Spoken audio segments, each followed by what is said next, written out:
Welcome to Restorate's second instalment of Clean, Revive and Restore. Now this week we're going on a bit of a segue from where we were last week when we were talking about general maintenance and cleaning. Before we get into more of the restoration side, we first need to identify exactly what the finish is on whatever you're going to attempt to restore. It is a real fundamental because you get to a point where you have different applications, different methods for different types of finishes. So today we're going to go through waxed finishes, oiled finishes, French polished finishes, and then varnished or lacquered finishes. Traditionally, a lot of pre-1750, a lot of furniture was mainly waxed. They would have used some sort of linseed oil or naturally occurring oils that were close to hand. And then once those are dried, they'd use that to seal the wood, and then you'd use sort of a beeswax with a turpentine or something similar to soften the beeswax to then build a finish over many applications. Post 1750, that's when French polishers came around, and they started using shellac, which is a wax created from a beetle in flakes, which is then dissolved in alcohol, which basically gives an old-fashioned varnish. And going on later into the 70s, a lot of Danish oils, which are oils which contain resins and sort of higher build oils were used.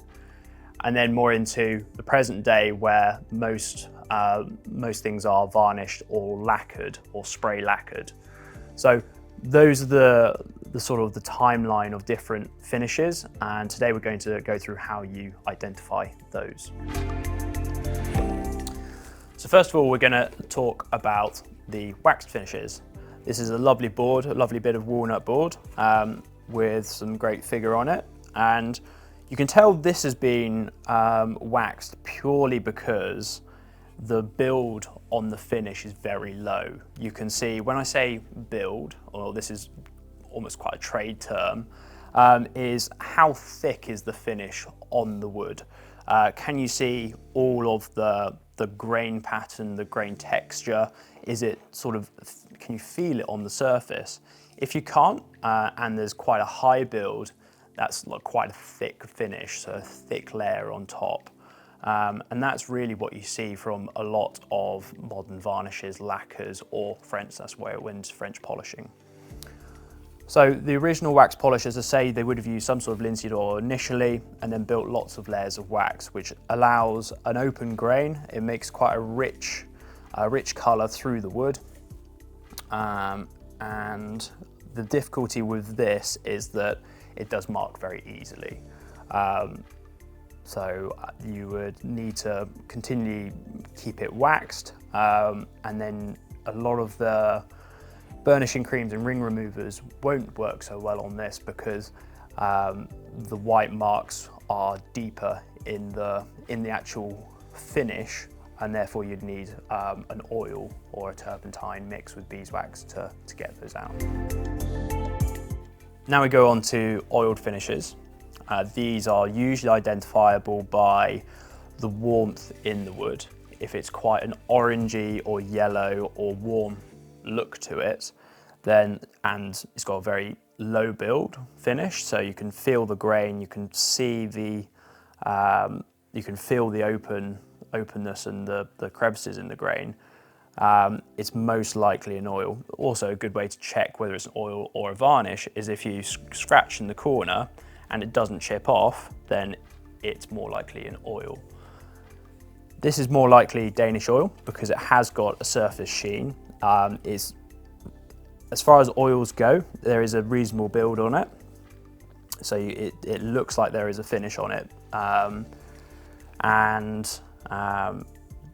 This, I imagine, would have been refinished at some point in the sort of the mid-century. Next, we have French polishes. Now, French polishes are a big subject.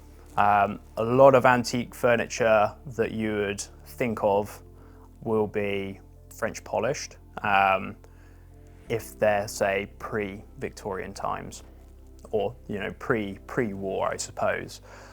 French polish, as I said earlier, was a mix of shellac flakes with an alcohol, usually methylated spirits, with French polishes, what a very good French polisher will try and do is get what they call a piano finish, which means that it's completely flat. But the difference between a lacquered finish and a French polish is that you'll get some deviation in it because it's all done by hand and it's not sprayed.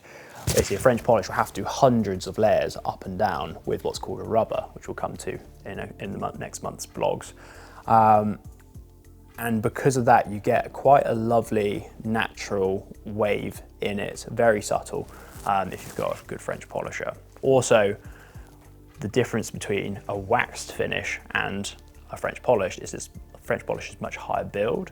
You can't feel any of the grain because they fill it before they use the French polish. So it's like a really fine filler, which they've put on sort of in large amounts and then wipe across the grain. So it fills the grain, so it's completely flat. It's lightly sanded before then they apply all of the French polish on top.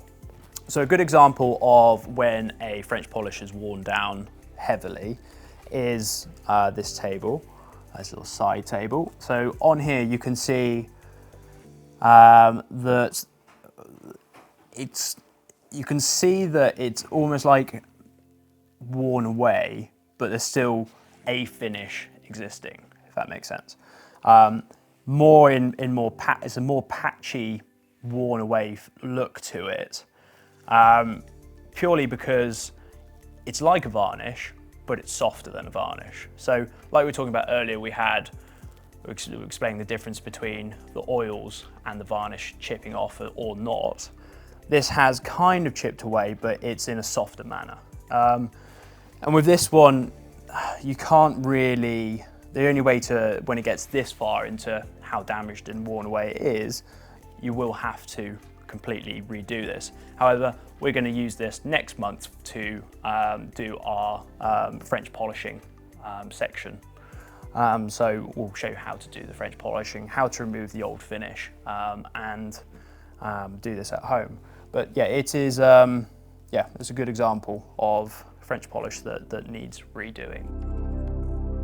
So here we have the last example that we have, which is varnished. And how do we know it's not, or how it's not French polished or it's not waxed?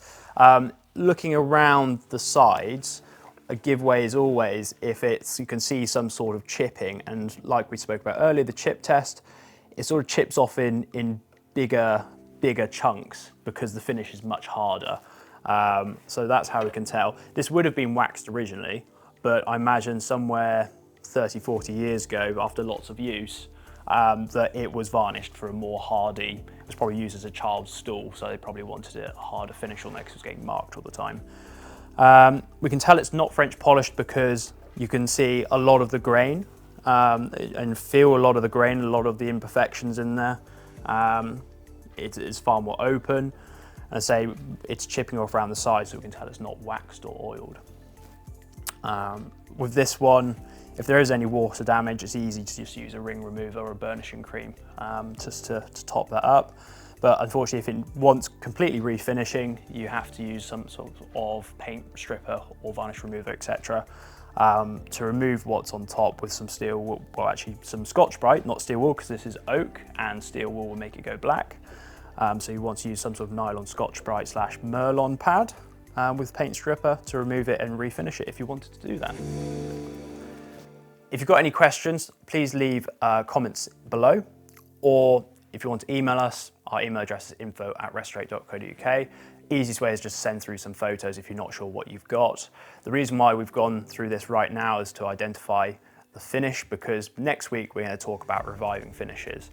And when you start reviving things or doing any further restoration, you need to know what's on there right now. Thanks very much.